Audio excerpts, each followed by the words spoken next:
Welcome back to the deep dive. Our mission here is, as always, pretty simple. We take the sources you've shared with us and we drill right down to the fundamental truths and, well, the fascinating contradictions they hold. And today we're attempting a deep dive into Mohandas Karamchand Gandhi. A figure who is, everyone knows the name, he's universally known, yet he's so often simplified to this single saintly image. That simplification is exactly it. You know, the man of peace, draped in white, sitting next to a spinning wheel. That's the historical shortcut we really need to move past. It's just not the full picture. Not even close. Yeah. The sources show a figure of immense internal struggle, radical political innovation, and, to be honest, often jarring contradiction. His well-earned honorific, Mahatma. Which means great-souled or venerable, right? Exactly. And that name itself hints at the massive internal and external conflicts that forged him. So our goal in this deep dive is to really unpack the entire evolution of this man. We want to trace his journey from, a shy, tongue-tied lawyer who literally couldn't cross-examine witnesses. He actually ran out of the courtroom. He was so nervous. Incredible. From that, into the global political ethicist who invented a whole new form of resistance. And we want to focus particularly on the personal crises and the political conflicts that didn't just test his philosophy, but they actively created the very core of Satyagraha. And we have a pretty comprehensive stack of material here. It details his life, his movements, and the complex philosophical underpinnings of his thought, specifically his ideas of satya, which is truth, and ahimsa, nonviolence. So we're really going to spend time on the nuance today, the things that historians still argue about, to truly understand the sheer complexity of the man behind the legend. Yes. Let's unpack this. Okay, so to begin to understand the Mahatma, we really have to start with Mohandas, the child. He was born on October 2nd, 1869 in Porbandar, which is a princely state on the coastal region of Gujarat. And the sources suggest his family life was this interesting blend of successful public administration on one hand and rigorous personal piety on the other. A blend that seems key to everything that follows. Oh, it's absolutely key. His family belonged to the Hindu Madhya Maya caste, which is traditionally associated with trade. And you have to think, that probably gave him a certain background in negotiation and, calculation, even if it was in a non-political sphere at first. And his father, Karamchand, was the Diwan, so the chief minister of Porbandar state. Right. And what's amazing is that despite having only an elementary education, he was recognized as a really capable administrator. Yeah. That speaks to a kind of native practical shrewdness in how to deal with power structures. But the sources, they really stress that the truly formative influence, the one that really sets the stage for his later spiritual life, that came from his mother, Putlubai. Absolutely. Putlubai was from a Pranami Vaishnava Hindu family, and she's described as just profoundly religious and incredibly rigorous in her faith. What does that rigor look like in practice? Well, what stands out is her extreme adherence to vows and fasting. The sources note she would take and keep the hardest vows without fail. She'd sometimes maintain 2 or 3 consecutive fasts. There's a story that she was known for refusing to eat until the sun appeared, no matter how hard it was raining. So this isn't just a general passive spirituality. This is an aggressive, self-disciplined piety. Precisely. And that practice, the relentless discipline of the body through fasting and keeping vows, that is a critical piece of Mohandas's legacy. You can see he learned from her that personal commitment and even personal suffering could be deployed as a kind of moral force. So when he later uses fasting as a political weapon or as a spiritual test for himself, he's consciously building on his mother's example. It's a tool he saw used with incredible effectiveness in his own home. And that deep religious grounding was also reinforced by the classic Indian literature he was reading as a child. What were the early takeaways there? He wrote himself about what he called the indelible impression left by the stories of Shravana, who was famous for his devotion and service to his blind parents, and King Harishchandra. Harishchandra, he was the one known for sacrificing everything, right? His kingdom, his family, his status, all to uphold a commitment to truth. That's the one. And Gandhi says he acted out Harishchandra's story countless times as a child, just dreaming of its profound moral power. So this sounds less like bedtime stories and more like, foundational moral programming. It was. It absolutely was. This ingrained connection between truth, or satya, and the willingness to endure immense suffering for that truth, that established his earliest identity. He learned that truth was the supreme value and it was inseparable from love. But despite this really deep spiritual foundation, personally, the young Gandhi was, the total antithesis of a charismatic leader. Oh, completely. The sources describe him as incredibly shy and deeply awkward. A tongue-tied average student. Yes, at the Alfred High School in Rajkot. He even admits he was only interested in his lessons and his books, and he actively avoided games and any kind of company. It's hard to square that image with the man he became. It is. To imagine that this nervous, awkward boy would eventually face down the entire British Empire with really nothing but his voice and his principles, I mean, that is a massive, massive transformation. And this personal insecurity, it was compounded by the struggles of his early married life. He was married in May of 1883. He was just 13 years old, to Kasturba Gokuldas Kapadia, who was 14. And of course, the customs of the time dictated the arranged marriage. But what is so deeply revealing is Gandhi's own relentless self-criticism about this period in his memoirs. He talks about it with a lot of regret. Immense regret. He speaks about the overwhelming, lustful feelings he felt for his young wife. He admitted to being intensely jealous and constantly haunted by the thought of their next meeting, even when he was supposed to be focusing on his schoolwork. And this early struggle with desire becomes the critical context for his later very radical commitment to brahmacharya. Celibacy, yes. Yeah. It's the seed of it. And that early personal struggle, it all culminates in a truly agonizing and, I think, defining trauma regarding his father's death in 1885. This is the moment that seems to have just galvanized his commitment to absolute self-control. I think it was the turning point towards radical asceticism. His father, Karamchand, died in late 1885. And the profound tragedy isn't just the death, it's the timing. It happened just minutes after Gandhi left his father's bedside to go and spend time with his wife. And to compound it, his first child was born shortly after and survived only a few days. So you have this confluence of death and desire. The trauma wasn't just the death itself, but the fact that he missed his father's last breath because of what he later called his animal passion. He completely internalized it as a moral failing. Yes, that's the significance. He wrote that if animal passion had not blinded me, I should have been spared the torture of separation from my father during his last moments. The physical act of missing the death became a symbol of his lack of spiritual discipline, and it led to this excruciating emotional pain. And this event, it just fed his lifelong determination to achieve absolute self-control, to conquer the flesh entirely. He came to believe that external service to the world was impossible without total internal mastery. So moving from that really intense emotional landscape, his next step is the journey to London for law studies, which was an unlikely path for a student who had already dropped out of Samaldus College in India. It was highly unconventional for a Bhatia family. The decision to study law in London, it was suggested by a Brahmin priest and a family friend, and it's just fraught with risk. And he needed his mother's blessing, which wasn't easy to get. No, to gain her blessing, he had to take a triple vow to abstain from meat, alcohol, and women. And his adherence to these vows, despite his shyness, proved that his mother's faith was already deeply imprinted on him. And that adherence to the vows led to an immediate crisis back home, didn't it? It did. When he arrived in Bombay to sail in 1888, the leaders of his caste, the Madhvanayas of Bombay, they excommunicated him. That's a severe social punishment. It's huge. It's rooted in the fear that he would compromise his religion by adopting Western ways. But here, you see a very early, very quiet defiance of rigid social authority. He just ignored the decree and sailed. His personal vow to his mother was stronger than the pressure of his entire community. So he arrives in London, a massive, confusing metropolitan hub for a young man from Gujarat. He's a student at University College in the Inner Temple, and the sources say he initially really tried to fit in. Oh, he genuinely tried. He bought new suits, he tried to adopt English customs, he even paid for dancing lessons. Which he was terrible at. Apparently, yes. Terrible. But that vegetarian vow, that anchored him. He found his landlady's food bland and was often hungry until he discovered London's few vegetarian restaurants.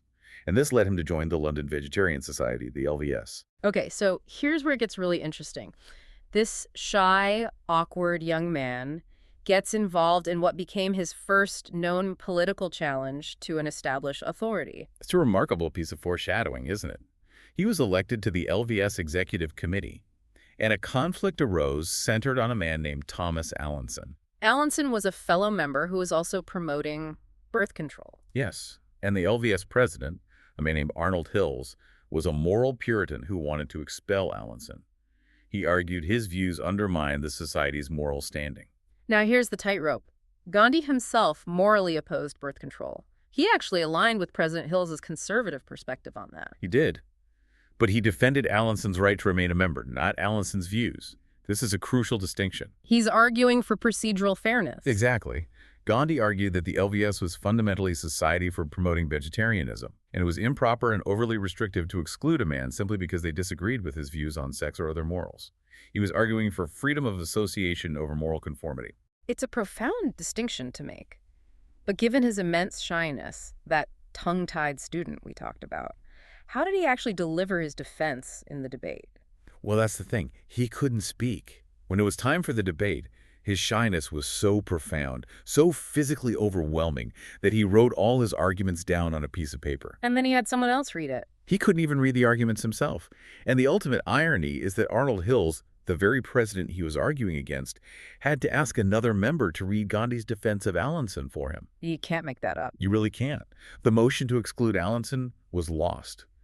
It's an extraordinary illustration. His principles trumped his personality, even when he was physically unable to articulate those principles himself. So despite graduating and being called to the bar in June of 1891, he returns to India, and his legal career there was, well, frankly, a complete disaster. An utter failure. And a necessary one for the story to progress, really. His initial attempts at practicing law in Bombay failed because he was, and this is a quote, psychologically unable to cross-examine witnesses. He just froze. Completely unnerved, he froze and literally ran out of the courtroom when he tried his first case. He just lacked the assertive confidence required of a successful lawyer. He then moved to Rajkot to draft petitions, but quickly ran afoul of a powerful British officer there. So he's struggling, he's desperate for money, and fundamentally unsure of his direction in life. Which is exactly why he accepted that year-long contract in 1893 to represent Dada Abdullah, an Indian merchant in South Africa. He accepted it out of necessity. It was a financial lifeline, not a grand ambition. Absolutely. And you have to think, the sources make it clear. If he had succeeded in the competitive legal environment of Bombay or Rajkot, he likely would have just settled into a comfortable middle-class existence in Gujarat. And we probably wouldn't be having this conversation. Exactly. Instead, his failure set the stage for 21 years of confrontation that would define him and create the very principles of nonviolent resistance that changed the world. So, South Africa. It was, without question, the crucible. Mohandas Gandhi arrives there in April 1893. He's 23 years old. The contract was for a year. He ends up staying for 21. And the discrimination he faced was immediate, and it was shocking. It was a system just designed to humiliate and exclude. It was. Gandhi, who had just spent 3 years in London, who saw himself as this educated, English-trained lawyer, he was suddenly confronted with constant racial persecution based purely on the color of his skin. And the key incidents, they just piled up quickly, forcing him to confront that colonial reality head-on. We've all heard the stories, but it's worth reviewing the most critical moments that forced this political awakening. So first, he was beaten for refusing to sit on the floor of a stagecoach. Right. Then he was kicked into a gutter in Durban for simply walking near a white person's house. Oh. But the definitive incident, the one he himself described as changing the course of his life, was being thrown off a first-class train coach at Pietermaritzburg. And he had a valid first-class ticket, correct? He was removed simply because a white passenger objected to sharing the space with a colored person. Absolutely. He had a valid ticket. He was told to move to the luggage van. When he refused to leave his rightful seat, a constable was called, and he was physically thrown off the train into the darkness on a cold winter night. The shock must have been profound. It was. The sources say he sat there in the dark, cold station, pondering whether to return to India in defeat or to stay and fight the system. And as we know, he chose to protest. So this wasn't just a personal affront. It triggered a fundamental political identity crisis for him. It did.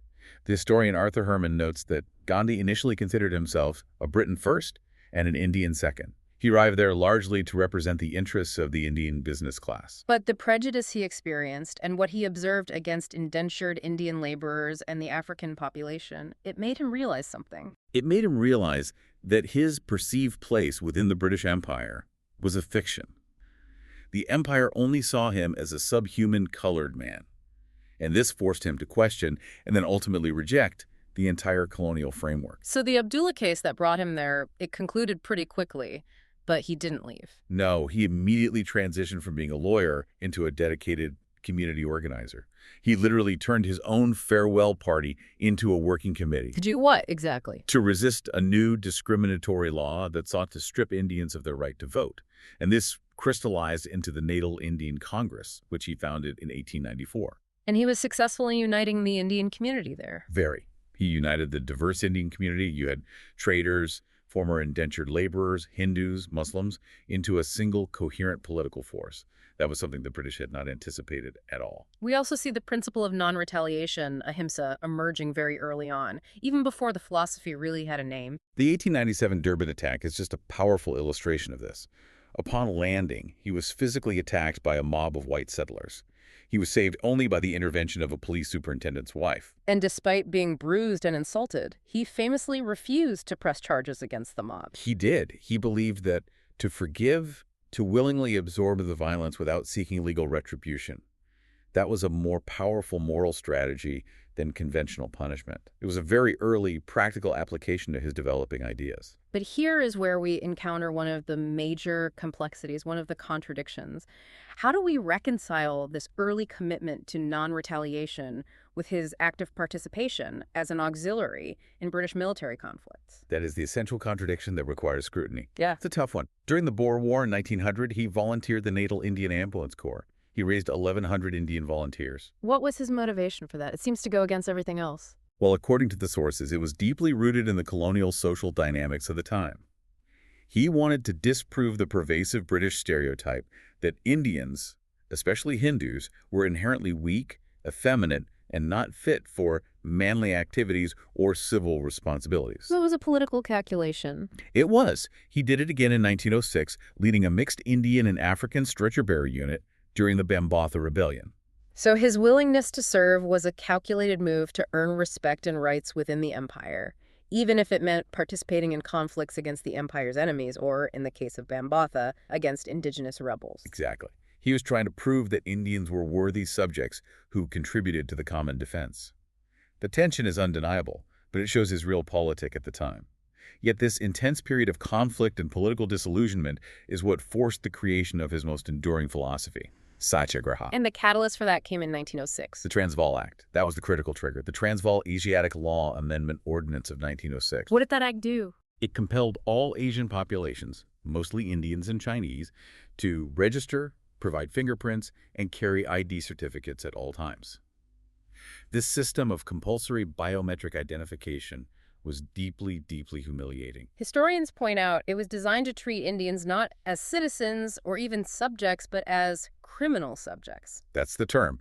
People whose movements and identities required constant monitoring by the state. This act of dehumanization, it required a response that was fundamentally different from just conventional lobbying or petitioning. It did. And at a mass protest meeting in Johannesburg, Gandhi innovated. He took his concept of Satya truth and he forged it into Satyagraha. Literally meaning devotion to the truth or soul force. Right. And it was far more than passive resistance, which was a term he came to despise because he felt it implied weakness. This was active. So how did Satyagraha operate in practice during that 1906 campaign? It was a refusal to cooperate with injustice. It was a moral demand for dignity. He urged Indians to openly defy the law, to refuse registration and refuse to carry the ID cards, and, critically, to willingly accept the penalty. Which meant jail time, hard labor, or violence. Yes. The refusal to submit, combined with the willingness to suffer, was intended to shift the moral burden entirely onto the oppressor. This practical philosophy of peaceful resistance was nurtured at Tolstoy Farm, which he established in 1910 near Johannesburg with his friend Herman Kallenbach. It was community focused entirely on this life of self-reliance and moral testing. Okay, we absolutely have to address one of the most contentious parts of his South African legacy, and that is his early documented views on race, which often seem to contradict the universal nonviolence he later preached. This is a complex truth that has to be acknowledged to understand his evolution. The general simplified image of Gandhi as a universal saint often just ignores the hierarchical colonial mindset he carried with him when he arrived. So there are clear, documented early instances where Gandhi differentiated between Indians and Africans. Yes. And sometimes disparaged Africans using deeply offensive language. Can you give some specifics from the sources? What was his initial perspective? Certainly. A critical perspective points to his September 1896 speech, where he openly complained that the white population was, quote, degrading the Indian to the level of a raw kafir. Which is an offensive racial slur. It is. And that language, it's a product of the colonial structure, where Indians, who saw themselves as a respectable community with historical ties to civilization, resisted being grouped with the indigenous African populations, whom the British had systematically dehumanized. And furthermore, some sources show that in his 1895 legal brief to the National Assembly, he argued that Indians should not be segregated alongside Africans. He claimed that Indians, sharing Aryan stock with Anglo-Saxons, were inherently superior. That material is undeniable. It confirms that his initial focus was almost exclusively on the racial persecution of Indians, and he was using the existing colonial hierarchy seeking rights for Indians by positioning them above Africans as an argument. This narrow focus and, frankly, elitism defined his first decade in South Africa. But the narrative is complex because his views did evolve over time. What evidence do we have of his shifting perspective? Well, the continuous application of Satyagraha itself seems to have forced his empathy to broaden. As he fought for Indian rights, he necessarily had to deal with the broader systems of colonial oppression. And by 1910, a really significant shift is visible in his newspaper, Indian Opinion. What did it say? The paper remarked that Africans alone are the original inhabitants of the land, which whites had occupied forcibly. He and his colleagues later became actively involved in serving African patients at the Phoenix Settlement Clinic and opposing whiter racist policies. So the complexity lies in acknowledging his initial flawed perspective, which was a reflection of the colonial world he was born into, while also recognizing that the political framework he ultimately created was universal and transcended those early narrow divisions. Precisely. His dedication to fighting racism in South Africa, flawed as his initial perspective was, is what inspired figures like Nelson Mandela. Gandhi left South Africa in 1914. No longer the shy, career-failed lawyer, but a fully formed political philosopher and activist ready to deploy this soul force on a continental scale back home. So Gandhi returns to India in January 1915. He's 45 years old, and he's at the request of the respected Congress leader, Gopal Krishna Gokhale. He brings with him this international reputation and a thoroughly tested methodology, Satyagraha.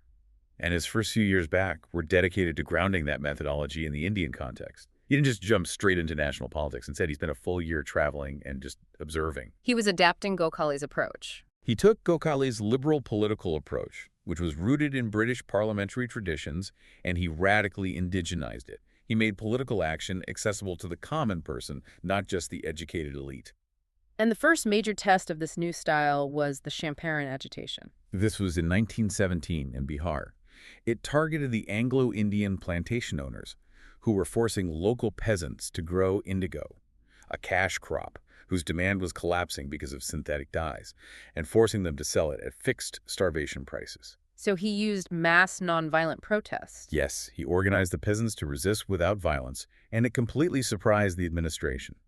This non-cooperation successfully won concessions from the authorities.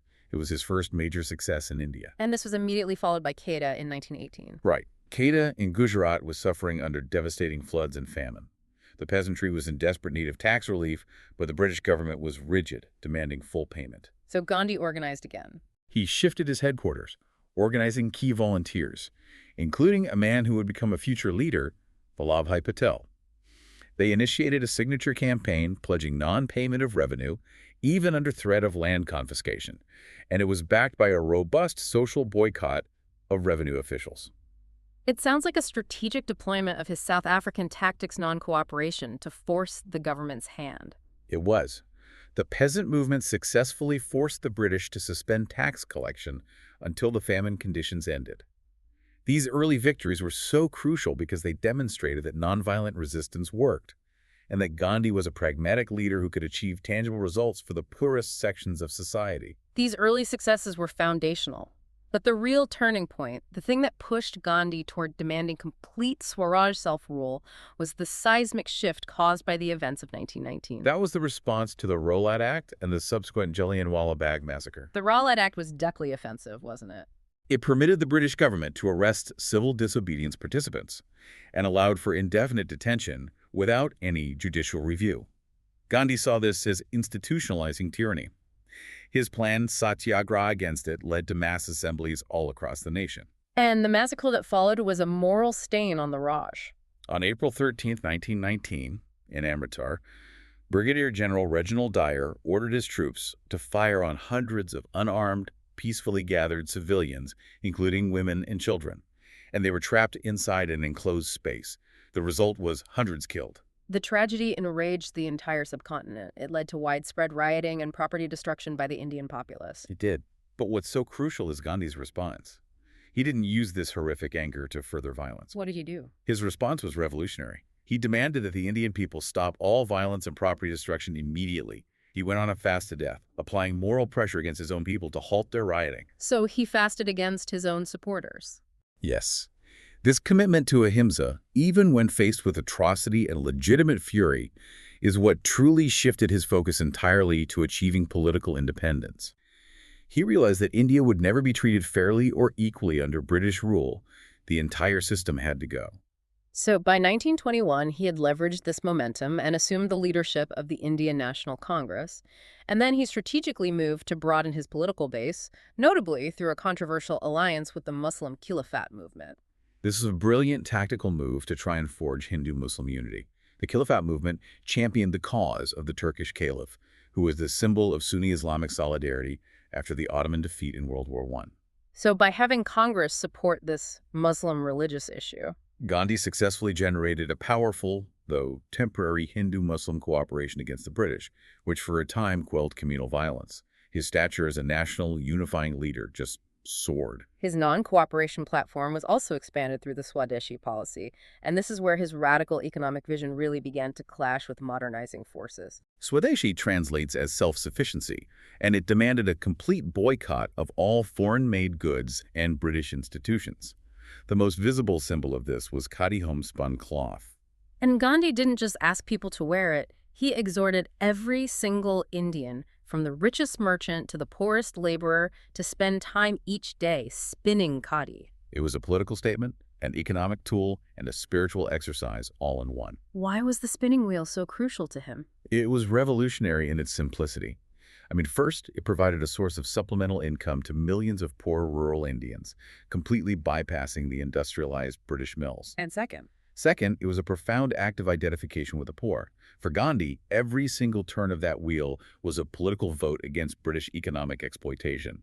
He argued that the British Raj was sustained by two things: control over the military and police, and the drain of wealth through manufactured goods, particularly cloth. Khadi attacked the latter directly. this unified, massive movement, however, proved to be fragile. Unfortunately, yes. Gandhi was arrested for sedition in 1922. He was sentenced to 6 years, though he only served 2 because of illness. And while he was incarcerated, the strategic glue holding the unity together just dissolved. He did. The Caliphate movement collapsed after Ataturk abolished the caliphate in Turkey. Muslim leaders left the Congress, and deadly Hindu-Muslim communal conflicts reignited in numerous cities. The movement had lost its charismatic center and its foundational unity. Following his release, the next major movement cemented Gandhi's place in history as a true folk hero, the Salt Satyagraha of 1930. This was Gandhi at his strategic best, using moral force applied to the simplest economic reality. When the British ignored his ultimatum for dominion status, he launched his campaign against the British salt tax. He famously wrote to the Viceroy, Lord Irwin, condemning British rule as a curse. A curse that had impoverished the dumb millions through progressive exploitation and an unnecessarily expensive administration. He pointed out the staggering injustice that the Viceroy received a salary that was over 5,000 times India's average income. And the choice of salt as the target was just genius. It was brilliant. Because salt was universally needed, it was essential to the poorest of the poor, and its production was heavily taxed and monopolized by the colonial government. So breaking the salt law was an act of defiance accessible to every single person in the subcontinent. And the march itself became this massive piece of political theater. Oh, it was. On March 12, 1930, Gandhi, now 60 years old, began the 388-kilometer, that's 241-mile march from his ashram in Ahmedabad to the coastal town of Dandi. He started with just 78 dedicated volunteers. But as they walked, thousands upon thousands joined them. They did. And when he symbolically picked up a handful of natural salt on the beach, he signaled the beginning of mass civil disobedience across India. The whole world was watching, and the British response to the subsequent nonviolent protests, particularly at the Darsana Salt Works, was horrific, but it ultimately empowered the movement. It was a defining moment of moral victory. We have the eyewitness account of an American journalist, Webb Miller, whose report just stunned the world. He described the police rushing upon the advancing, non-resistant marchers and, quote, raining blows on their heads with their steel-shot lathis. Lathis are those long, metal-tipped bamboo sticks. Yes, Miller wrote. Not one of the marchers even raised an arm to fend off blows. They went down like 9 pins. From where I stood, I heard the sickening whack of the clubs on unprotected skulls. The sheer moral power required to simply fall down under that brutality, to literally fall like 9 pins without striking back. That is what distinguishes Satyagraha from merely hiding or passive submission. It is the active choice to absorb suffering, and that choice dictates the moral terms of the conflict. It makes the oppressor's brutality visible to the entire world while providing the oppressed with a profound sense of moral control and superiority. And the result was massive mobilization. Over 60,000 people were imprisoned. And importantly, this mobilization drew unprecedented participation from women, which the sources note was somewhat surprising given Gandhi's initial reservations. Yes, women joined the marches and picketed shops by the thousands, proving themselves equal to the task of Satyagraha. While Gandhi had initially been a bit cautious about using women as a political shield, the movement gave them incredible self-confidence and an established role in public life that fundamentally changed Indian society. This period really solidified Gandhi's status as a spiritual and political leader fused into one, and it resonated deeply with the common people. That resonance came from his skillful use of Hindu cultural symbols.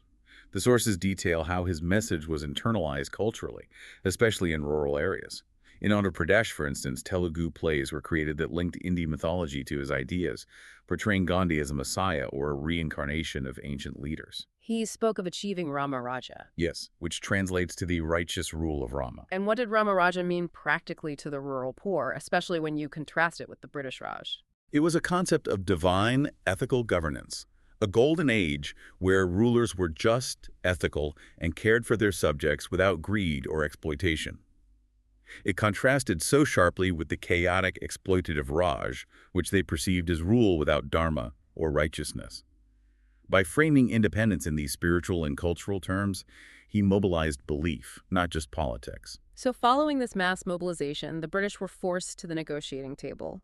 This culminates in the Gandhi-Irwin Pact and the Round Table Conferences in London from 1931 to 1932. Gandhi attended the Second Round Table Conference as the sole Congress representative.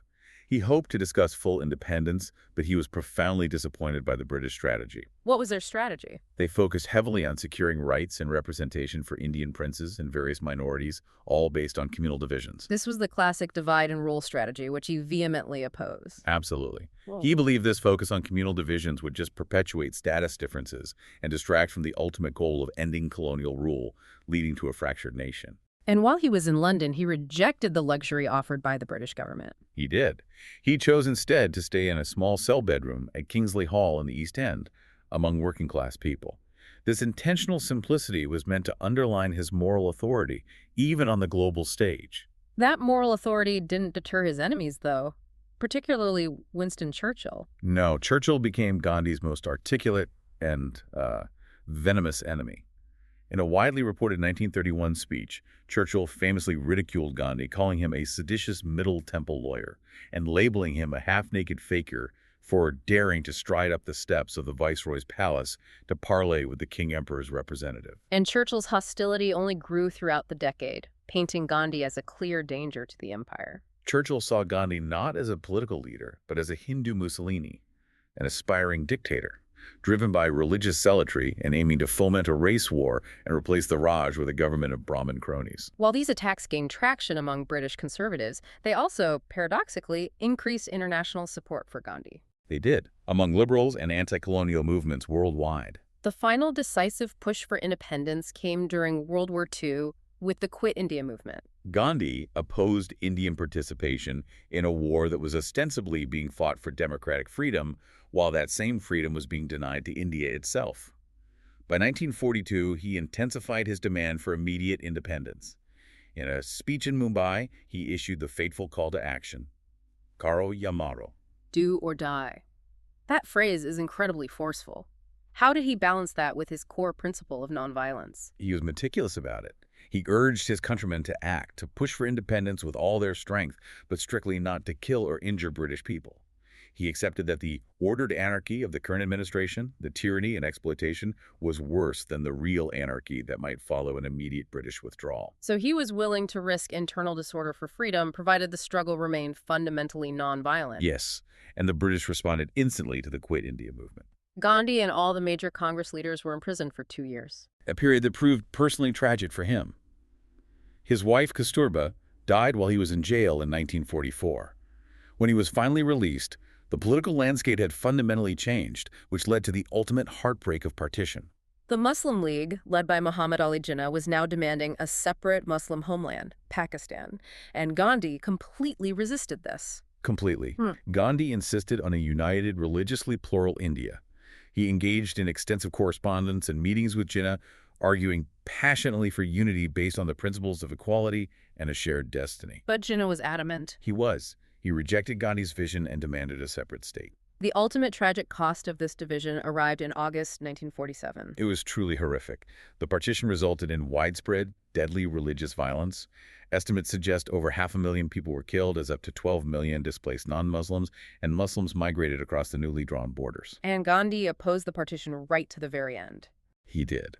Instead of celebrating independence on August 15, 1947, he was in Calcutta, fasting and spinning, attempting to alleviate the distress amidst all the violence. And even in his final weeks of life, he was politically active, engaging in a fast that highlighted financial injustice against the new state of Pakistan. His final hunger strike, which began on January 12, 1948, was a moral protest. It was partly a condemnation of the Indian government's refusal to transfer Pakistan's agreed-upon share of outstanding cash assets. A refusal prompted by the outbreak of the Kashmir conflict. Yes, and his moral pressure was so intense that it forced the Indian government to honor the agreement and pay Pakistan. It was a final, powerful testament to his lifelong commitment to impartial truth and justice, even for the perceived opponent. We've now established the historical arc. Let's move to the intellectual and spiritual core of Gandhi's thought. His philosophy wasn't just political. It was fundamentally a spiritual discipline applied to the public sphere. That is the crucial connection. His entire life was structured around these deeply rooted ethical principles derived from Jainism and Hindu yoga philosophy. He defined his path by adopting 5 great vows. Which were?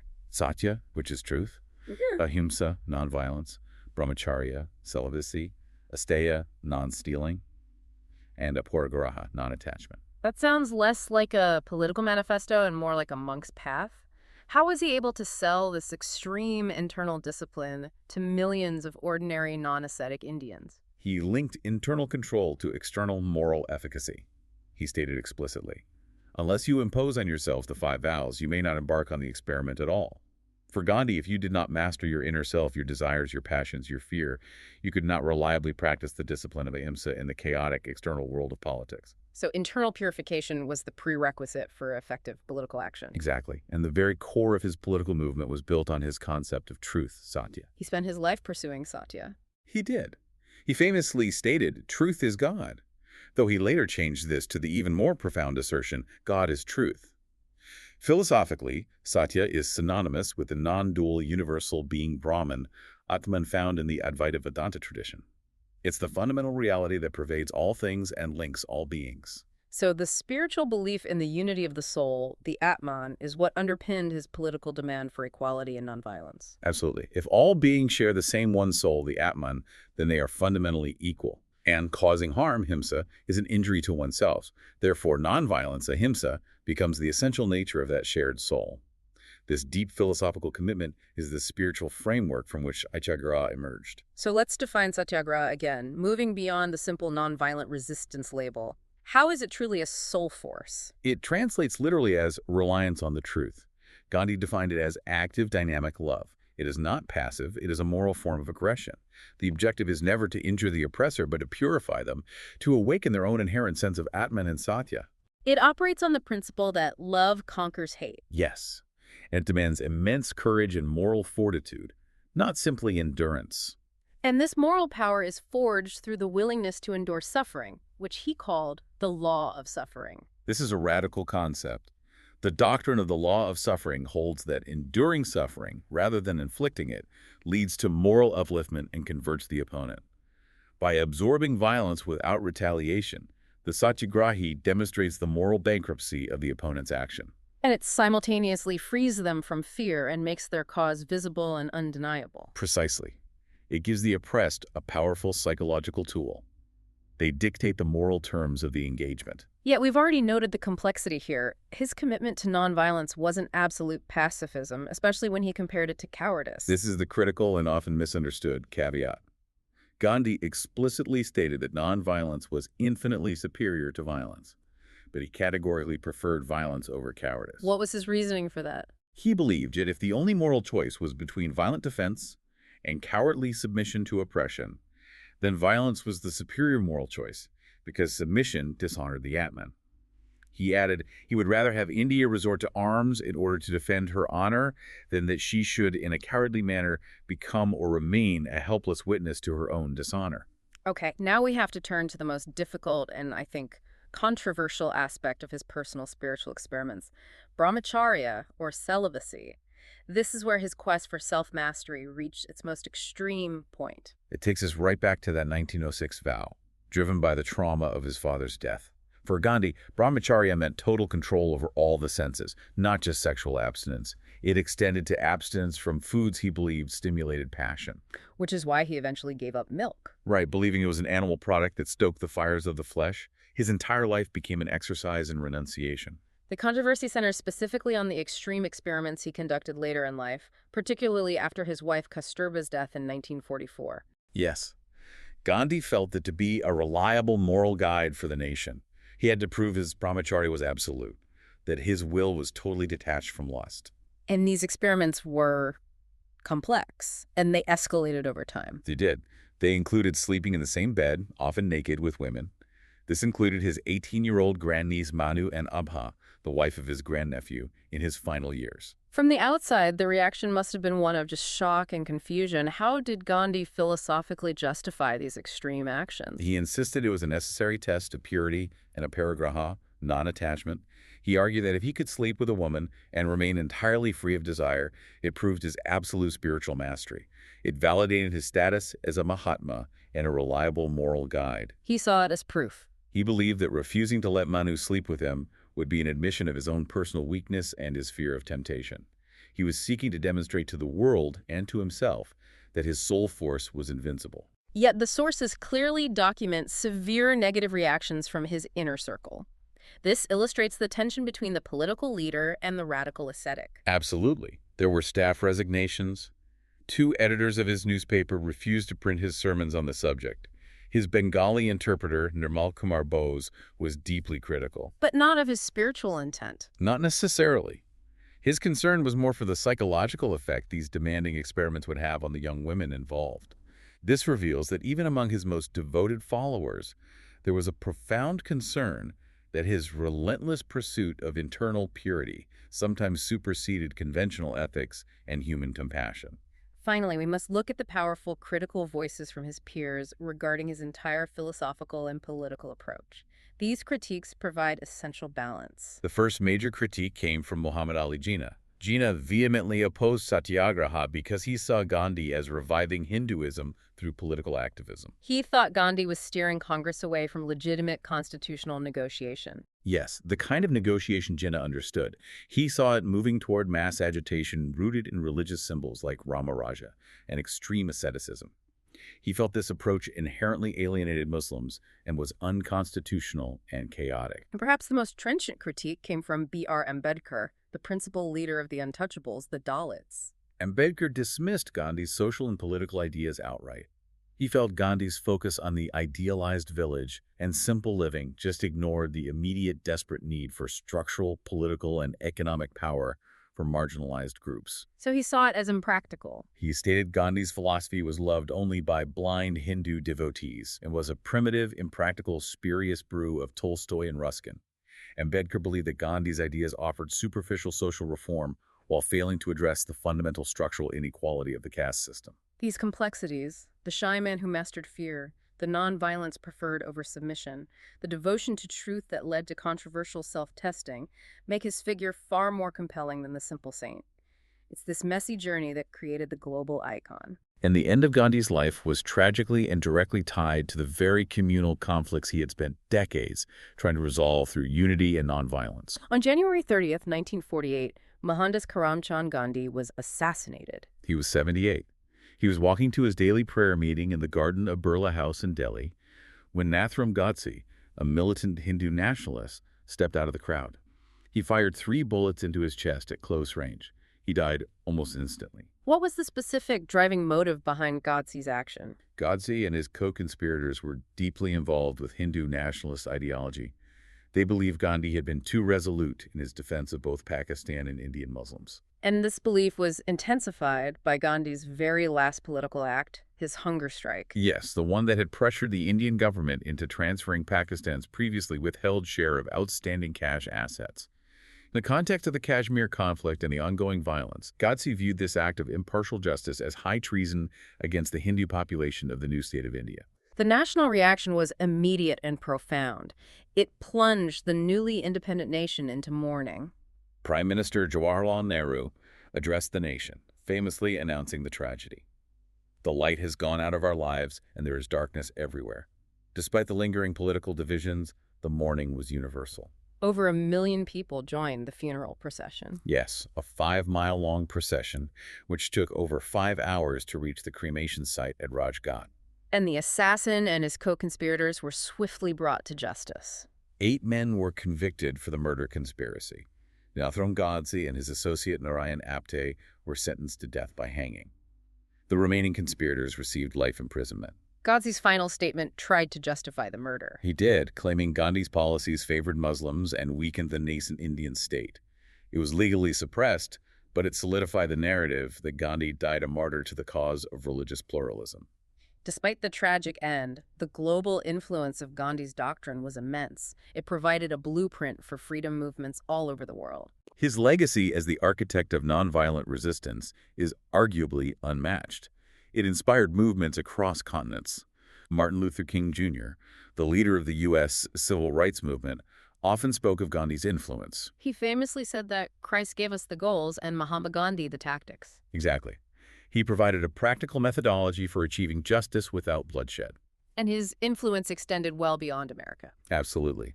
Anti-apartheid activist Nelson Mandela, who spent years in South Africa fighting racism, was deeply inspired by Gandhi's time there. Other leaders who cited him include Václav Havel in Czechoslovakia, Lech Wałęsa in Poland, and Aung San Suu Kyi in Myanmar. Time magazine even went on to name several such influential figures the children of Gandhi, recognizing them as his spiritual and political heirs. And perhaps the most powerful and often quoted tribute came from Albert Einstein. Einstein recognized the unique achievement of Gandhi. He wrote that his life achievement stands unique in political history for inventing a completely new and humane means for the liberation war of an oppressed country. He concluded with the powerful phrase, "Generations to come will scarce believe that such a one as this walked the earth in flesh and blood." It's a perfect summary. Domestically, Gandhi's status in India remains officially sacrosanct, yet complicated. He is widely described as the father of the nation, a title first given to him by Subhas Chandra Bose in 1944. His birthday, October 2nd, is a national holiday and is recognized globally as the International Day of Nonviolence. His face appears on all denominations of Indian currency, symbolizing him as the moral foundation of the republic. However, this immense reverence exists alongside a striking political and economic paradox that continues to shape modern India. This is the core tension of his legacy today. While India gives Gandhi full credit for India's political identity as a tolerant, secular democracy, upholding the pluralism and nonviolence he fought and died for, modern India has largely rejected Gandhi's economics. His vision was one of a village-dominated, self-sufficient, decentralized economy, Swadeshi taken to its ultimate extreme. And that vision was dismissed almost immediately after independence for a path of rapid modernization. Correct. Leaders like Nehru, while admiring Gandhi's moral authority, saw his economic blueprint as just impractical for lifting hundreds of millions out of poverty in a modern world. They pursued large-scale industrialization, urbanization, and centralized planning. So the paradox is clear. India honors the Mahatma, the moral guide, but has chosen an economic path, globalization, industry, large-scale governance, that fundamentally and radically diverges from the ascetic, village-focused ideal he preached, right up until his death. We began this deep dive, seeking to understand the evolution of Mohandas Gandhi, moving past that simplified image to appreciate the deeply complex and often contradictory figure he was. The shy lawyer who sought self-mastery through agonizing personal sacrifice. The moral absolutist who recognized the limits of nonviolence against true cowardice, and the champion of unity who died tragically in the shadow of division. We've seen how his principles, Satya, Ahimsa, Satyagraha, were forged in the fire of South Africa and tested by the brutality of the British Raj. He proved that moral force, rooted in internal discipline and a willingness to suffer, can be the most potent political weapon. But the paradox remains, particularly in the context of modern development and global politics. He dedicated his life to uniting India through radical non-cooperation and spiritual principles, often expressed through concepts like Rama Raja that resonated so profoundly with the common culture. And this leaves you with our final provocative thought for your own reflection. If the core strength of Gandhi's mass movement lay in connecting deep Hindu philosophical concepts like the Atman and Dharma truth and righteousness directly to political action, how much of his profound moral and political revolution can truly endure in a modern, pluralistic society that has consciously rejected his core economic vision, embracing globalization and industrial ambition instead? Does the soul force survive when the societal structure he envisioned has been entirely abandoned?